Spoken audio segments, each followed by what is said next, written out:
Hi guys, আবারও চলে এলাম শেফালিদির রান্নাঘরে। সবাইকে স্বাগত জানিয়ে আজকে রেসিপি শুরু করছি। আজকে দেখুন বন্ধুরা, আজকে মোচা চিংড়ির মালাইকারি করবো, আর সেই রেসিপিটা আজকে তোমাদের সঙ্গে শেয়ার করছি। দেখুন একটা কড়া বসিয়ে দিয়েছি, আর কড়াটা ভালো করে গরম করে নিব। এখানে অল্প করে একটু হলুদ দিয়ে দিলাম, তার সঙ্গে একটু লবণ দিয়ে দিলাম। হলুদ আর লবণটা ভালো করে তেলের সঙ্গে একটু মিশিয়ে নেব। এখানে চিংড়ি মাছগুলো আছে, চিংড়ি মাছগুলো দিয়ে দেবো, ভেজে নেব।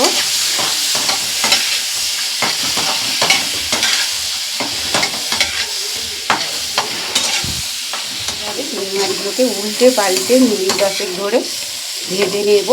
ভেজে নিয়ে একটা প্লেটে রেখে দেবো, দিয়ে এবার আমি মশলাটা করে নেব। তো বন্ধুরা দেখুন, চিংড়ি মাছটা তো ভেজে রেখে দিয়েছি আমি, মোচা চিংড়িগুলো। এবার একটা মিক্সিং জার নিয়ে নিয়েছি, আর এখানে মশলাগুলো, মালাইকারির জন্য যে মশলাগুলো সেটা আমি তৈরি করে নেবো। যেহেতু 8খানা চিংড়ি মাছ আছে, 2খানা পেঁয়াজ দিয়েছি, এই যে 2টো পেঁয়াজ এর মধ্যে দিয়ে দিলাম, এরকম বড় বড় সাইজ করে কেটে দিয়ে দিয়েছি 2টো পেঁয়াজ। আর তার সঙ্গে এই যে দিয়ে দিচ্ছি লঙ্কাগুলো, খুবই ছোট, 7-8টা লঙ্কা দিয়ে দিয়েছি। এই যে ছোট ছোট লঙ্কা বলে 7খানা লঙ্কা দিয়ে দিলাম। এটা দেবো না, 7টা লঙ্কা দিয়ে দিয়েছি। তার মধ্যে দিয়ে দিচ্ছি, এই দেখুন বন্ধুরা, এখানে এই যে এতটা আদা নিয়ে নিয়েছি, 50 গ্রামের মতন আদা আমি কুচিয়ে নিয়েছি, আদাটাও এর মধ্যে দিয়ে দিলাম। আর এখানে একটা রসুনকে আমি ভালো করে ছাড়িয়ে নিয়েছি, একটা রসুন পুরোটাই দিয়ে দেব। এই যে রসুনটাও দিয়ে দিলাম। আর এর সঙ্গে দিয়ে দিচ্ছি গোটা 10 আমুল বাদাম। একদম ভিন্ন স্টাইলের এই মালাইকারিটা তৈরি করব। দেখুন বন্ধুরা, শেফালিদির রান্নাঘর মানেই একটু স্টাইলটা অন্যরকম হবে, আর খেতেও কিন্তু ভীষণ সুন্দর হবে। আমি একটা পেস্ট বানিয়ে নিয়েছি, যে মশলাগুলো দিয়েছিলাম মিক্সিতে একটা পেস্ট বানিয়ে নিয়েছি। এবার এটাকে নিয়ে রান্নাঘরে চলে যাব। 50 গ্রামের মতো প্রায় তেল দিয়ে দিয়েছি, 50 গ্রামের থেকে একটু কম তেল দিয়ে দিলাম। আর তেলটাকে একটু ভালো করে নেড়ে নেব। একদম ভিন্ন স্টাইলের এই মালাইকারি, দেখতেও যেমন সুন্দর হবে, খেতেও কিন্তু তেমনই টেস্ট হবে বন্ধুরা দেখুন। আর মোচা চিংড়িগুলো আমি আগে ভেজে কিন্তু সুন্দর করে একটা প্লেটের মধ্যে রেখে দিয়েছি, আর এখানে কিন্তু সব কিছু মশলাটা তৈরি করে নিয়েছি। তো আমার তেলটা গরম হয়ে গেছে, এখানে আমি দিয়ে দেব 2টো তেজপাতা, তার সঙ্গে লবঙ্গ, এলাচ আর দারচিনি দিয়ে এটাকে ভালো করে একটু ভেজে নেব। আঁচটাকে একটু লো ফ্লেমে দিয়ে রাখবো।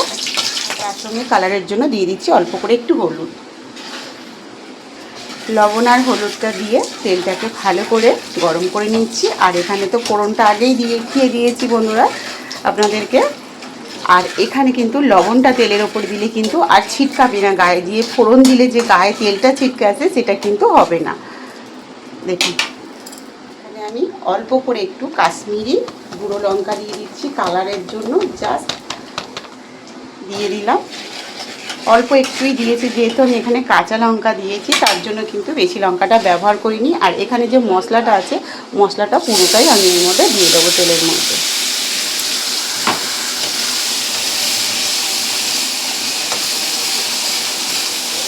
মশলাটাকে ভালো করে কষিয়ে নেব, যতক্ষণ না মশলা থেকে তেল ছাড়ছে ততক্ষণ কিন্তু মশলাটা কষাতে হবে।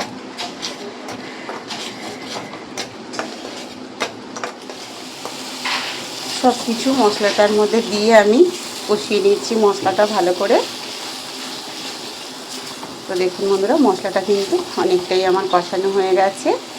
এবার এখানে মশলা থেকে কিন্তু তেল ছাড়তে শুরু করেছে। এবার এখানে আমি চিংড়ি মাছগুলোকে দিয়ে দেব।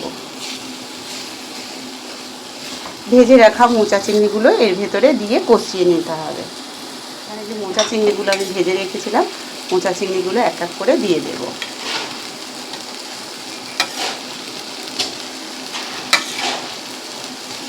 সমস্ত মোচা চিংড়ি, 8খানা মোচা চিংড়ি ছিল, 8খানা মোচা চিংড়ি কিন্তু আমি সব দিয়ে দিয়েছি। দিয়ে মশলার সঙ্গে ভালো করে মিনিট 5-এর মতন কষিয়ে নিই। দেখুন বন্ধুরা, এখানে 1 কাপ জল নিয়ে নিয়েছি, জলটা এর ভেতরে দিয়ে দিলাম। দিয়ে আঁচটাকে একটু বাড়িয়ে দেব, দিয়ে চিংড়ি মাছগুলোকে ভালো করে রান্না করে নেব মিনিট 5-এর মতো।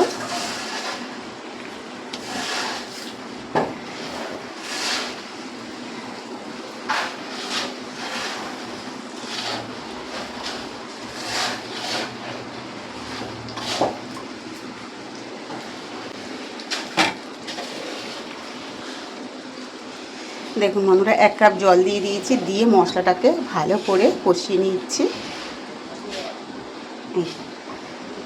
একদম আঁচটাকে কমিয়ে দিলাম, দিয়ে মশলাটা কষাতে কষাতে আমি নারকেলের দুধটা বানিয়ে নেব। একদম লো ফ্লেমে দিয়ে এখানে কষাতে দিয়ে দিলাম। তো এখানে আমার মিনিট 5 মতন হয়ে গেছে ফোটানো, আর আমার কিন্তু সুন্দরভাবে মালাইকারিটা রেডি হয়ে গেছে বন্ধুরা। দেখুন কত সুন্দরভাবে, এই যে চিংড়ি মাছগুলো দেখো কত সুন্দর বড় বড় হয়ে ফুলে উঠেছে। দেখুন চিংড়ি মাছগুলো, এই দেখুন প্রত্যেকটা চিংড়ি কিন্তু গোটা গোটা আছে, কোনোটারও কিন্তু মাথা ছেড়ে যায়নি। এবার মালাইকারিটাকে আমি নামিয়ে নেব। এই দেখুন বন্ধুরা, আমি গরম গরম চিংড়ি মাছের মালাইকারিটা নামিয়ে নিয়ে এসেছি। মোচা চিংড়ির মালাইকারি দেখুন কত সুন্দর কালার এসছে। তো আজকের মোচা চিংড়ির মালাইকারিটা কেমন হয়েছে অবশ্যই কমেন্টে জানিও।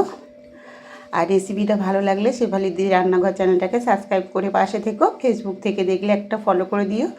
কমেন্টে অবশ্যই জানিও বন্ধুরা এই মোচা চিংড়ির মালাইকারিটা কেমন হয়েছে। সবাই ভালো থেকো, সুস্থ থেকো। কালকে আবার দেখা হচ্ছে নতুন এক রেসিপি নিয়ে।